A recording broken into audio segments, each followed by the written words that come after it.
So Pakistan now have another day before they play England.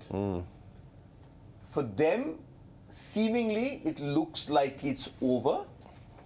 And the reason I'm showing this is because we also want to draw a parallel with the points table from the 2019 World Cup.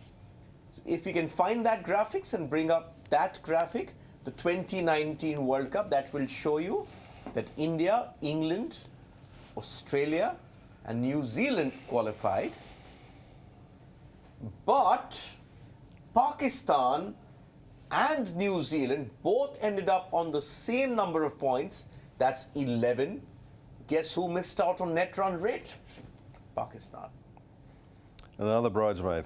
Another bridesmaid. But just talking about Pakistan, one feels for them because when you look at this World Cup, they could have already been at 10.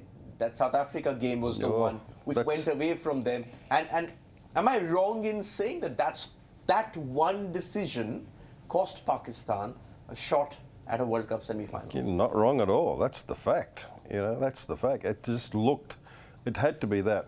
And if there's any referral, it has to come from the batting team, not the bowling team. You know, if you're standing there, there are a lot of other LBW shouts that you know, were given out when no way it was even close.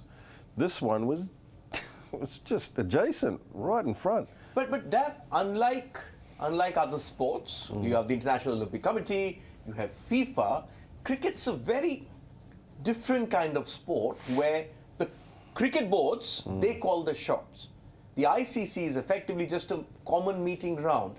We've seen in the past when the ball tampering scandal happened, when Inzamam took his team off, the ICC, under pressure, removed that result.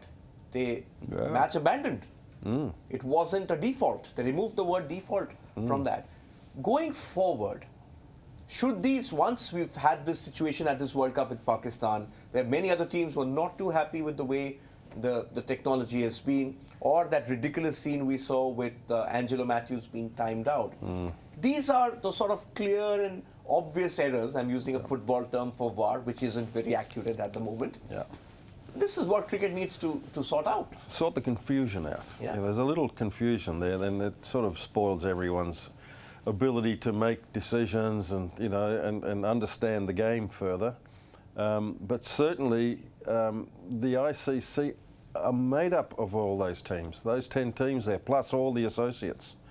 So they're not going to change much. They're not going to vote themselves out or whatever and get a commission in, you know, but they certainly need, they will always have reviews, and they will do so again after this tournament. But if it's at all possible to try and erase some of the confusion, would be very handy. Okay, we've got this points table from 2019. Let's bring up the current points table because I have the updated scenarios. Okay.